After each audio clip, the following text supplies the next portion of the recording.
Madame, Monsieur, bonsoir. On se retrouve pour faire le point de l'actualité nationale. Flash Actu sur Icon TV, voici notre sélection.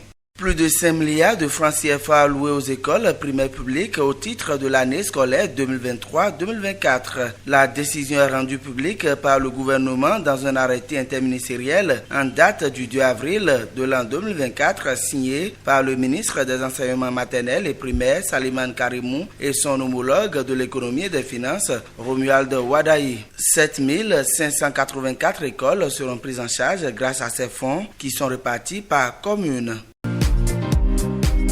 Économie, la note de crédit du Bénin revue à la hausse par l'agence de notation S&P. L'économie béninoise passe de la notation B+ à BB- avec une perspective stable selon la dite agence. Ce rehaussement de la note de crédit apparaît comme une récompense pour les avancées réalisées par le Bénin ces dernières années dans le domaine de la gestion économique, budgétaire et financière dans un contexte d'instabilité régionale. Il renforce aussi la position du pays parmi les meilleurs crédits d'Afrique subsaharienne, derrière le Botswana et aux côtés de l'Afrique du Sud et de la Côte d'Ivoire, se réjouit le gouvernement.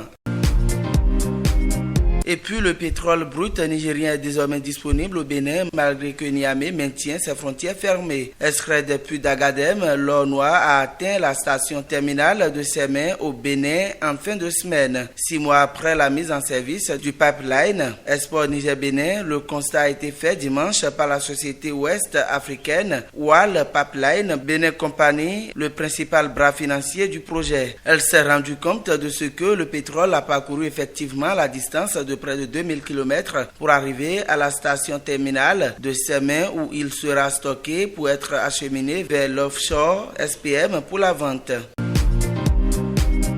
Enfin, un enfant de 10 ans échappe de justesse à un enlèvement à Kalalé. Dans le récit des faits rapporté par le site d'information du Coinfo, le jeune garçon qui s'était rendu dans la brousse pour se mettre à l'aise est repéré et bâillonné par 2 jeunes hommes avant même d'avoir eu le temps de crier au secours. La victime, conduite directement vers le Nigeria voisin, réussira dans des circonstances inexpliquées à échapper à ses ravisseurs à hauteur du village de Tangassi. Le miraculé traversera ensuite plusieurs champs avant de tomber sur un cultivateur qui le mènera chez les autorités locales pour qu'il soit ramené à ses parents.